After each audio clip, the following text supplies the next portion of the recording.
지난 4월 북한 김영철이 내가 천안함 주범 운운했을 때 청와대는 특별한 입장이 없다고 했습니다.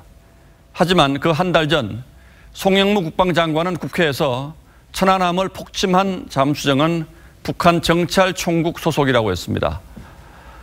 폭침 때 정찰총국의 책임자는 김영철이었죠. 2010년 국제합동조사단이 천안함 폭침이 북한 소행이라고 발표하자 당시 야당이던 민주당 내에서 소설이라는 반응까지 나왔습니다. 대북 규탄 결의안 국회 표결 때는 야당 의원 70명 중 69명이 반대표를 던졌습니다. 그런데 이제 집권당이 된 민주당에서 모처럼 천안함 얘기가 나왔습니다.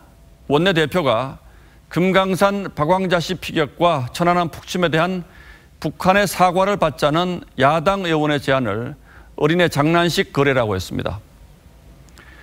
이 야당 의원의 발언 역시 김정은 위원장에 대한 과한 표현이 없진 않았습니다. 하지만 천안함 폭침에 대한 5.24 대북제재 해제의 선결 조건으로 북한이 사과해야 한다는 주장이 어린애 장난이라는 말에 고개를 끄덕일 국민이 얼마나 될까요? 바깥으로는 트럼프 대통령이 강경화 외교장관의 5.24 조치 해제 검토 발언에 제동을 걸고 나섰습니다. Well, they won't do it without our approval. They do nothing without our approval. 승인이라는 말은 거칠고 무례한 표현이지만 그만큼 격앙돼 있다는 표시이기도 합니다.